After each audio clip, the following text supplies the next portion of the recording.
Buenas noches. Bueno, ante todo, gracias por venir. Gracias a Néstor por contar con nosotros una vez más para tener su lugar en la Feria del Libro y para que Paradoxa Libros esté acompañando al autor. Bueno, muchos de los que están presentes ya conocen a Néstor. Néstor es sociólogo, es doctor en ciencias sociales, periodista, docente, pero bueno, sobre todas las cosas es un gran escritor. Es el segundo libro que presenta acá en la Feria del Libro, ¿verdad? El primero también lo estuvimos acompañando. Y bueno, ha escrito un libro de casi 500 páginas, o sea que vocación y ganas de escribir no le falta. Si esto es lo que terminó el libro, no quiero saber lo que quedó afuera. Pero bueno, yo no lo quiero demorar mucho tiempo. Cuando lo vi la primera vez que entró a la librería, me hice la misma pregunta con la que arranca la contratapa. Otro libro más sobre Borges. Pero inmediatamente me di cuenta que siempre hay cosas nuevas para decir. Y cuando un escritor arranca a querer escribir, a querer decir algo, hay temas que están muy trillados, autores que están muy trillados, y siempre queda algo nuevo para decir. Y creo que esto Néstor lo hace con creces, lo documenta muy bien, lo escribe muy bien, el libro es muy ameno. Y bueno, quería arrancar con la pregunta y pasar la palabra a Néstor. ¿Por qué decidir escribir otro libro más de Borges? ¿Qué fue lo que te motivó para que eso suceda? Bueno, ante todo, gracias, Quique. Gracias por estar siempre. No es menor. Paradoxa siempre me abrió las puertas. La experiencia anterior me permitió también estar en la feria, en las dos ocasiones, y eso se agradece. Es un gesto importante para estos tiempos. Así que el agradecimiento ante todo, antes de empezar, y bueno, gracias también para gente que está aquí. Veo algunos rostros conocidos y queridos, y eso reconforta, sobre todo. Así que gracias nuevamente. ¿Por qué Borges y por qué no Borges? Desde la introducción lo planteo. Yo juego con varias provocaciones desde el vamos. Borges es el argentino más universal junto con Maradona. Existe lo borgiano y lo maradoniano, por sobre otros personajes importantes de nuestra cultura que se han convertido en globales, desde el Papa Francisco pasando por Che Guevara, Evita, Piazzolla o lo que fuere. Pero tienen un marco de significación que los excede, claramente. Los excede, significan cosas, más allá de su lugar de enunciación.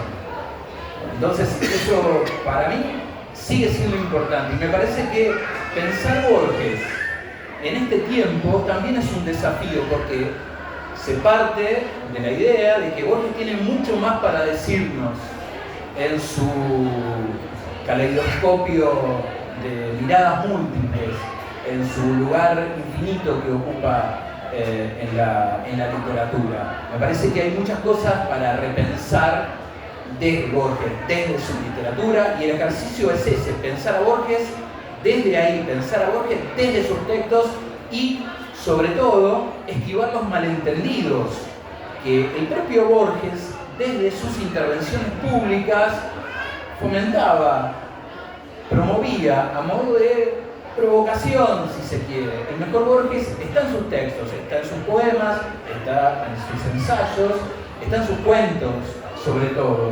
Y me parece que nos permite claves de lectura para nuestro presente. Yo en este libro trato de abordar varias en ese sentido: cómo pensar lo popular desde Borges, cómo pensar la periferia, cómo pensar el mito, la memoria, cómo pensar la idea de totalidad.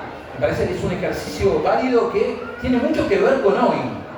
Hoy podemos pensar a Borges desde la inteligencia artificial o los algoritmos y demás, pero podemos pensar a Borges desde el lugar que nos permite en esta geopolítica compleja pararnos como sociedad. Me parece que es un desafío enorme, porque Borges tenía, y me parece que es una de las cosas más ricas de su literatura, un modo de leer trascendental. Borges, para mí, siguiendo a Piglia en esto, para mí es el escritor en lengua castellana más importante desde Cervantes. Y en lenguas universales es tal vez el más importante del último siglo y medio, junto con Kafka, porque no necesitaba de un Nobel. El Nobel se quedó sin Borges, podríamos decir, como le pasó a los grandes escritores del último siglo y medio, Tolstoy, el mismo Kafka, Joyce, Proust, Virginia Woolf, no tuvieron el Borges, el Nobel que quizás merecía. Entonces, respondiendo a la pregunta, me parece que Borges, como quizás ningún otro escritor, nos permite pensar cosas muy actuales, muy necesarias, muy emergentes en esta coyuntura compleja. ¿Y cómo te jugó esa alteridad del Borges escritor, de su posición frente al peronismo, frente a lo popular, esto que vos ordenás en materia del orden y el caos? ¿Cómo se relaciona eso en tu libro? ¿Cómo abordaste esa problemática? Y bueno, ¿cómo la desarrollaste? Ante todo quiero decir que soy un lector amateur. No soy crítico literario, no soy especialista en literatura, no pasé por la Facultad de Letras ni la de Filosofía de aquí. A lo sumo mi formación profesional es de un sociólogo y Borges trataba con mucho desdén a la sociología, mucho desdén en sus textos. No le interesaba la mirada de la sociología de la cultura o de la sociología de la literatura. Hay varias anécdotas ahí de intervenciones públicas de Borges en ese sentido. Entonces, soy un lector amateur y creo que el gesto de Borges, planteado desde el escritor argentino de la tradición, pero muchos otros textos también, es el que me permite estar hoy acá para pensar a Borges. Porque en su mirada, en su forma de leer, porque Borges era un gran lector, en su modo irreverente de leer el centro y construir un canon otro, nos permite posicionarse. Borges leía falseando, reescribía, traducía y se reapropiaba de eso para darle otra connotación a través de un estilo único. Yo, desde la introducción misma, me planto desde un lugar claro para leer a Borges. Yo soy una persona de izquierdas, inscrito en el movimiento nacional y popular, que tiene como parte importante al peronismo. Y no le esquivo a la caracterización habitual de Borges, y transformo a Borges en una persona revolucionaria, aunque lo fue en sus primeros tiempos con aquellos poemas dedicados a la Revolución Rusa. No es falsear a Borges, sino reapropiarnos del mejor Borges para pensar nuestra época. La escisión, en ese sentido, es necesaria entre el Borges provocador en sus intervenciones públicas y el enorme escritor que muchas veces contradecía a esas intervenciones públicas. Claramente no tengo dudas con qué me voy a quedar, más allá de la simpatía enorme que me genera el Borges balbuciante, el Borges de las entrevistas a la televisión española, que no me canso de verlas porque hay un material riquísimo, enorme ahí, pero el Borges que hay que leer, y si algo sirve el libro, es para quitar malentendidos y para volver a Borges, volver a sus textos, volver a sus grandes libros de cuentos, para volver a sus poesías, para volver a el poema conjetural, digamos. Ese es el desafío, ir a Borges sin prejuicios, sin los prejuicios de lo que nos contaron o de lo que sabemos en cierto modo de lo que construyó Borges como personaje público. Borges tiene muchísimo para decir. Entre las provocaciones que tiene el libro, digo por ejemplo que las mejores lecturas de Borges o los mejores lectores de Borges provienen del peronismo y de la izquierda. Claramente, las lecturas oficiales del establishment cultural o de la derecha liberal o nacionalista le han aportado muy poco o nada a Borges. Es una lectura totalmente fosilizada de Borges. Vaya la recuperación de Tigre ya desde los 60, los trabajos de Walsh y todo lo que vino después. Las conferencias de Tigre en ese sentido son extraordinarias. Y hay que tener en cuenta que la gran recuperación de Borges a nivel global la hace la izquierda francesa en los 40. Ya a mediados de los 40 detectan que en Argentina hay un escritor que estaba cambiando la forma no solo de escribir, sino también la de leer. Y ahí es interesante. El existencialismo con Sartre. Después le preguntan a Borges qué opinaba de Sartre y el existencialismo, y es un desdén absoluto. No me interesa, decía Borges. Sucede lo mismo en los 60 con el estructuralismo y el postestructuralismo. Mientras aquí la izquierda leía a por ejemplo, Derrida y Foucault, en Francia, Foucault y Derrida estaban leyendo a Borges. Las palabras y las cosas arrancan con un cuento de Borges. Claramente, es el disparador. Y ahí está la riqueza enorme de pensar a Borges, porque entre otras cosas, lo que hace Borges, y me parece que es una de las operaciones más interesantes en ese sentido, es que construye un canon desde la periferia. Construye un centro otro, y eso es una operación enorme, y lo hace sin complejo de inferioridad, lo hace desde el sur, lo hace desde la periferia sin complejo de inferioridad, y eso es notable, es riquísimo, es un elemento que nos sirve a nosotros hoy para pensarnos incluso geopolíticamente. Ahí no hay sentimiento de inferioridad posible, no hay complejo. Bueno, perdón que te interrumpa, pero tengo esta pregunta desde que arrancó la charla y la tocaste en 2 o 3 oportunidades y no quería dejar pasar. ¿Qué es lo que convierte a un autor que escribe sobre lo particular, sobre la periferia, como decís vos? ¿Qué es lo que llega a que ese autor se convierta en universal?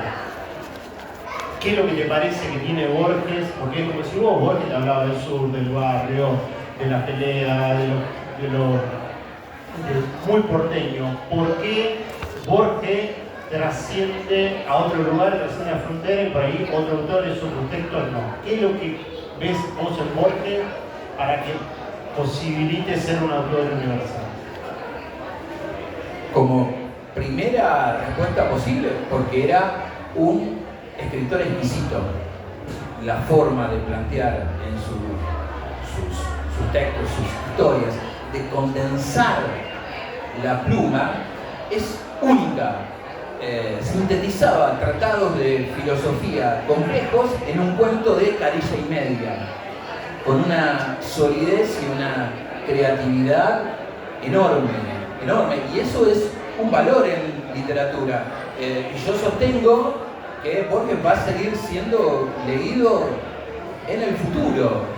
Y sus contemporáneos seguramente no, y aquellos que ganaron premios Nobel por sobre él seguramente serán olvidados o ya lo son.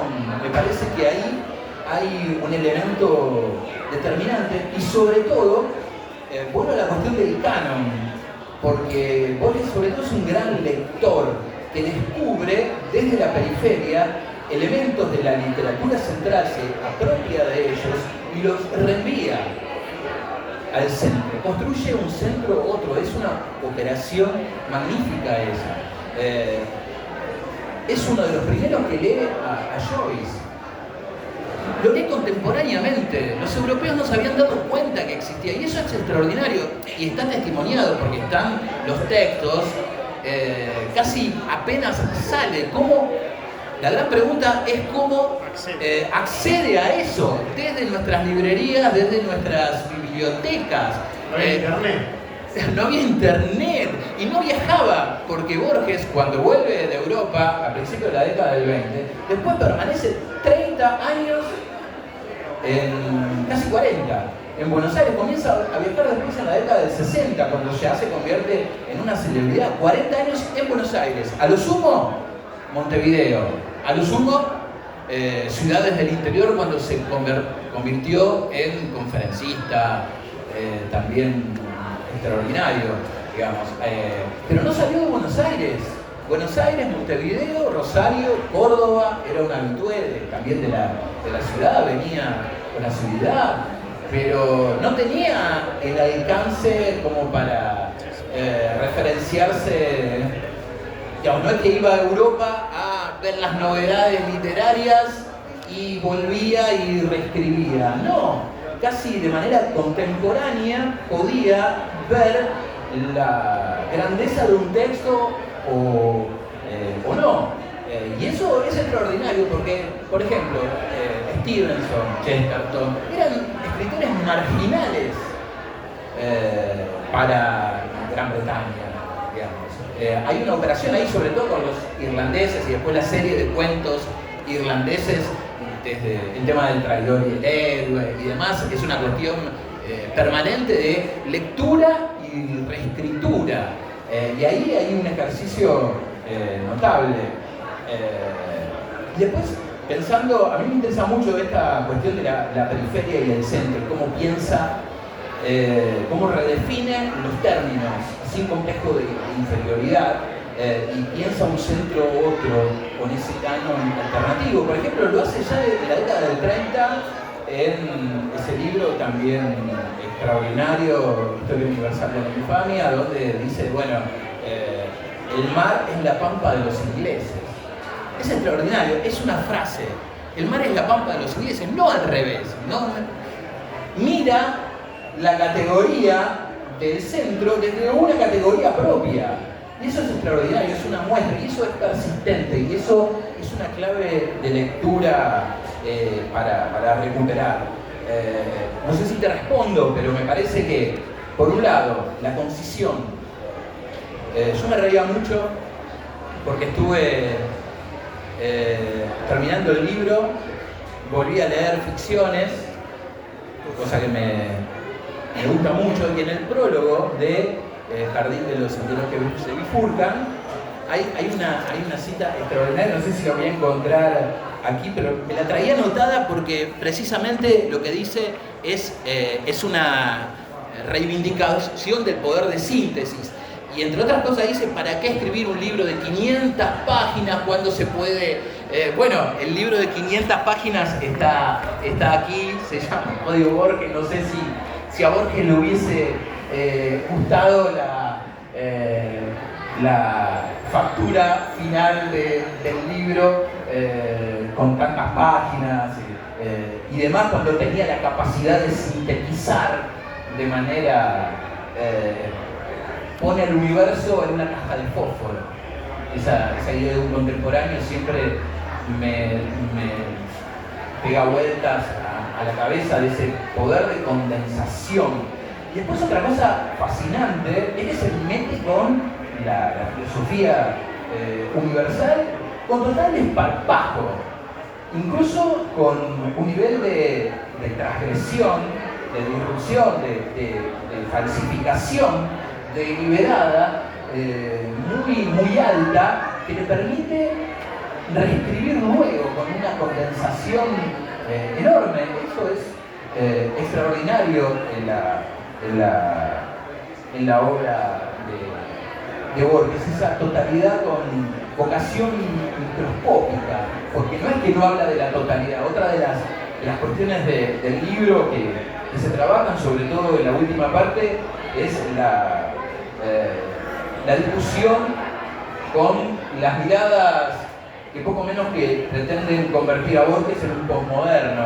Y ahí lo que hago es jugar con la idea de totalidad y orden, volviendo a ponerlas en el centro de la escena para pensar a Borges desde ahí, el laberinto, Dios. Son ideas de totalidad muy fuertes y siempre hay una totalidad dando vueltas y siempre hay una búsqueda de orden, por más que el Minotauro se pierda en el laberinto. Y él era un agnóstico, no era ni ateo ni creyente. No, Y eso dice muchas cosas respecto a eso. Y el título, ¿por qué Código Borges? Pero llevó mucho tiempo conseguir el título. Es lo último que tuve. Tenía otro título provisorio porque jugaba con las palabras. A ver, yo decía, ¿cuáles son las palabras que sí o sí tienen que estar? Bueno, Borges, claramente. Dimensiones, porque trabajo con dimensiones que son puertas de ingreso posibles. Disruptivo tiene que estar, la palabra disruptivo tiene que estar para mí, y repensar, la palabra repensar, no pensar porque ya todo se ha pensado sobre Borges, pero se puede volver a pensar. Y tenía, Borges y lo disruptivo lo llamaba como archivo, en la carpeta de archivo decía así, y me parecía que era una forma de lectura posible de Borges, que ofrecía un código de lectura. Y ahí la figura, sobre todo el primer capítulo, ayuda a quienes no leyeron nunca a Borges a tener claves de lectura en ese sentido. Sobre eso te quería preguntar, la otra vez lo escuchaba a Boyce diciendo que había dos formas de entrar a Borges, una es por Evaristo Carriego y otra es por el último Borges. ¿Cuál de las dos, o cuál es la tuya por la que entrarías? A mí me pasa particularmente, no he leído toda la obra de Borges, pero arranqué por Ficciones y fue un libro que marcó mucho y como que veo que muchas veces Borges o se repite o mejora o gira un poco sobre cosas marcadas en ese libro y me parece como que es un libro muy nodal en su obra. Puedo contar lo que me pasó a mí y después puedo ofrecer alguna... que son dos recorridos distintos. Yo tuve suerte. Yo entré a Borges por un Borges muy ameno y cercano. Entré a Borges por la poesía de los años 20. Había tenido en el colegio secundario, aquí está mi profesora, la lectura de algunos cuentos breves, recuerdo El fin, que me habían impactado, me parecían que eran claves, pero hacía el ejercicio de, fue un libro que me ayudó a llegar a Buenos Aires, a descubrir Buenos Aires, sobre todo fervor de Buenos Aires, los primeros libros, Podemos San Martín, que es, porque tiene un interés por esos libros, y bueno, están bien, pero olvidémoslo. Y era un Borges que a mí me resultaba muy cercano, entonces yo no comprendía, cuando se lo trataba a Borges de antiargentino, extranjerizante, antipopular, yo decía, no, acá no está esto, ¿qué pasa? Es otro Borges.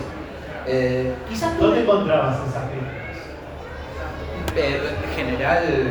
¿Cuál una particular que te haya...? No, ámbitos de militancia, de políticos y demás, Borges, reaccionario. Yo tenía otra mirada de Borges. No, este tipo no. Quizás sus intervenciones públicas, quizás sus provocaciones, quizás muchos hechos reales. El libro no convierte a Borges en algo que Borges no fue. Claramente, el libro es otra cosa. El libro es volver a Borges desde un Borges que me habilita, a partir de sus textos, a ser irreverente. Borges permite un modo irreverente de leer, desde la periferia para construir un centro. Para mí Borges es eso, y esa es la riqueza, por eso la riqueza de lo popular. Por eso la riqueza de esta mirada otra tan rica. Entonces yo ingresé a Borges por ahí, entonces no encontré. Y tuve la suerte también de hurgar y detenerme. Yo me grababa cassette con los poemas de Borges, por eso algunos los puedo citar y demás. Y cuando llegué al poema conjetural, estallé, porque llegué tarde, porque fui leyendo, estallé, porque me parecía extraordinario lo que estaba ahí, y no veía un componente necesariamente, y Hitler, reaccionario y demás. Porque entre otras cosas, el poema se convierte en el transcurso. Es Laprida prefiriendo esa muerte porque encuentra su destino sudamericano. Comienzan de una forma, zumba las balas últimas, y termina de otra, se transforma, y ese es un poder enorme que tiene su literatura. Quizás si hubiese caído tempranamente en los cuentos de la Aleph, no los hubiese entendido, o ciertos cuentos de ficciones incluso. A mí me gusta mucho los cuentos de Artificios, que es el complemento que suma en el año 44 a Sendero de los. Entonces ahí son cuentos extraordinarios. Ahora, ¿por dónde comenzar? Me parece que la poesía es un buen ingreso. Yo después descubrí que era mucho mejor cuentista. En ese momento te hubiese dicho no, Borges ante todo es poeta, pero después cuando me di cuenta que bueno, esto es palabra mayor. Para mí, y a veces me preguntan por dónde ingresar, para mí un buen ingreso es el informe de Brody. Es un libro extraordinario. Para mí es el último gran libro de Borges, es un libro de 1970. Es un libro de una pluma condensada, sintético, cuentos breves, pero muy poderosos, muy poderosos. Seguramente los de El Aleph y ficciones son mejores. Claramente Borges ya no podía ver, por lo tanto no podía escribir, sino que dictaba sus cuentos, y ahí seguramente se perdió calidad expresiva, literaria, estilística, pero claramente para mí es un gran libro para empezar una lectura otra de Borges. Está bien, muy interesante. ¿Por qué deberíamos leer tu libro? Si me dicen que van a leer a Borges, ya con esto no hace falta, pero vamos a venderlo. Está en Paradoxa, sobre todo el libro. Igual la pregunta fue como lector. ¿Por qué? A ver, te reformulo la pregunta. Cuando escribís, pensás en un lector, me imagino. ¿Qué lector imaginaste para este libro? Yo cuando escribo, pienso en amigos. Pienso en amigos variados, que podrían ser mis interlocutores. Y suelo pasarle a uno y otro los textos. Me gusta ese juego de interacción con el otro, a ver. Y lo hago, digamos, otros amigos me pasan a mí, pero variados. Y eso me interesa. Creo que, por un lado, la primera parte permite clave de lecturas para ingresar a Borges. Yo tenía como objetivo, cuando comencé a escribir el libro, trabajar 4 cosas en particular de Borges que a mí me interesaban mucho, que es lo que dije, lo popular en Borges, la cuestión de la periferia, cómo pensar la periferia en Borges, la cuestión del mito, la cuestión de la memoria, y por último la cuestión de la totalidad. Eran 4 obsesiones, pero me di cuenta que para transitar ese camino necesitaba contar el método de trabajo de Borges, y sobre todo la primera parte, en los primeros 2 capítulos que se llaman textos. La primera parte trabaja formas de ingreso, y ahí anverso y reverso, la cuestión de las caras de la moneda, la cuestión del espejo, me parece que permiten entender el mundo Borges. Me parece que es una forma que permite entenderlos. Después me parece que hay información también sobre Borges, su forma de escribir, e incluso sobre Borges y su tiempo, y sobre Borges y su contexto, que es lo que más me resistía a escribir, porque trataba de que no sea una lectura que a Borges no le gustaba, que era la lectura de la sociología de la literatura, el contextualizar, explicar, bueno, escribió esto porque no, excede. El texto tiene la fuerza propia como para como para que nosotros hoy podamos repensar otras cosas que son las que Borges pensó cuando las escribió. ¿Por qué? Porque Borges me enseñó que ese era el método.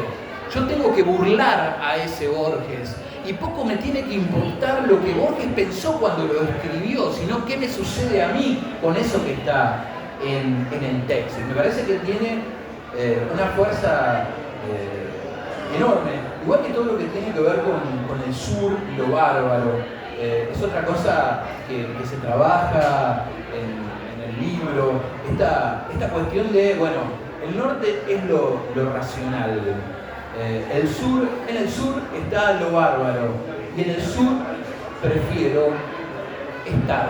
Y sus protagonistas, muchos protagonistas de sus cuentos, incluso el sur, eligen la muerte bárbara.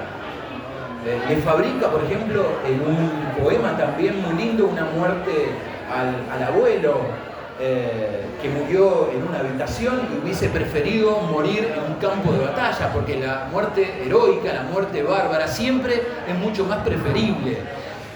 Y ahí me parece que es rico también para pensarlo. La elección del sur es permanente en Borges. Elige el sur, no elige el norte, elige el sur permanentemente. La muerte en Ginebra son embelecos fraguados en Europa.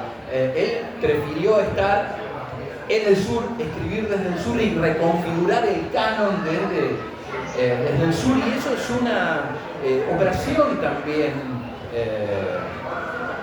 Su lectura política e incluso ética podría ser, era de crítica respecto de lo que significaba eso, pero épicamente y estéticamente prefería el sur, y ahí sitúa muchísimos de sus cuentos. Y como que en ese aspecto no coincide su literatura con su posicionamiento político. Esa es una de las claves de lectura, esa es una de las hipótesis que yo planteo ahí en el libro, y mucho más a mi favor.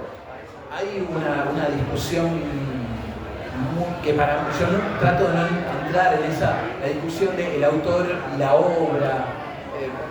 No me interesa, digamos, a mí lo que me interesa es la obra y qué yo puedo utilizar de esa obra para mentalizarme de manera situada en un mundo complejo y en un régimen de crueldad como el que hoy vivimos.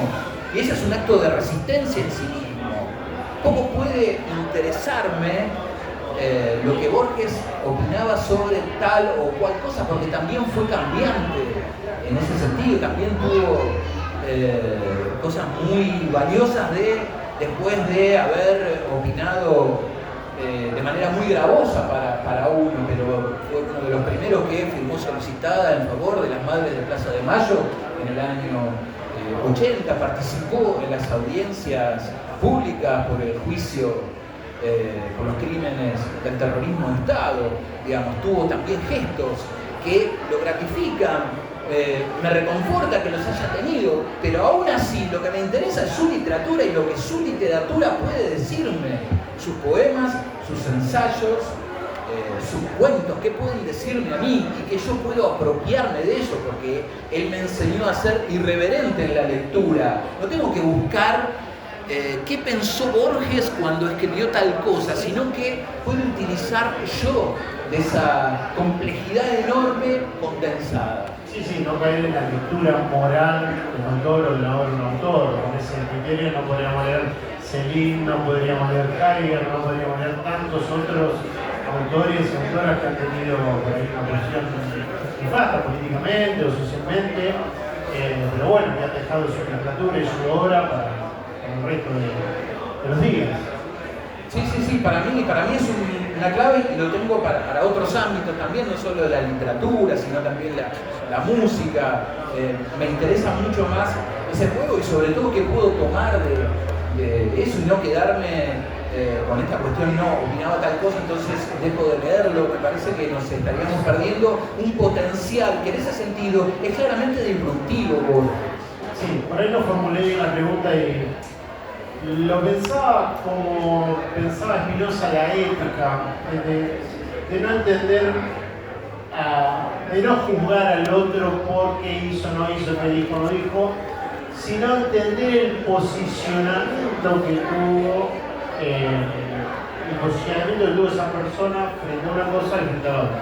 En este caso, frente a su literatura y su posicionamiento. ¿Querés responderme eso? No, a ver, no sé si voy a decir algo distinto al respecto. Voy a, por ejemplo, lo popular en Borges. Me parece que hay cosas muy interesantes para pensar lo popular en Borges. Hay un otro popular aceptado en Borges, que es el gaucho, cuando ya la figura del gaucho tiende a desaparecer y toda su disputa con Lugones, con Lugones del payador. Y hace una reivindicación del Martín Fierro y lo recibe, pero el Martín Fierro de la ida, no el Martín Fierro de la vuelta disciplinado, porque Hernández ya era un federal roquista que apoyaba el gobierno de Roca. No, a Borges le interesaba la ida del Martín Fierro, el gaucho rebelde, hay una reivindicación muy fuerte así. Hay lo mismo con sus malegos, los cuentos de orilleros, hay una reivindicación de ese sujeto popular tal como se presenta. El gran problema de Borges es cuando el sujeto popular aceptado, el orillero, el obrero, se convierte en peronista, cuando adquiere su forma real. Y ahí hay un juego enorme que yo lo relaciono con anverso y reverso, y cuando hace esa lectura, incluso del peronismo, Borges no lo hace por desprecio de lo popular, sino porque ve en ese reverso lo dramático de su literatura. Y esa es una clave de la lectura del libro, un tanto provocadora en ese sentido, pero me parece que ahí... y es fantástico, por ejemplo, que el poema Conjetural aparezca publicado en julio del 43 en La Nación. Después Borges dice que lo escribió contra el peronismo. El peronismo todavía no había nacido. Esa es la reescritura posterior que hace Borges de un poema respecto de lo popular y cómo termina prefiriendo esa muerte bárbara que lo reconcilia con su destino sudamericano. Borges también era un poco tramposo en ese sentido, porque se reescribía a sí mismo, porque era el método elegido, el método virtuoso y fructífero. Si algo para decir queda es la invitación a leer a Borges, a leer el libro. Está bien, estaría bueno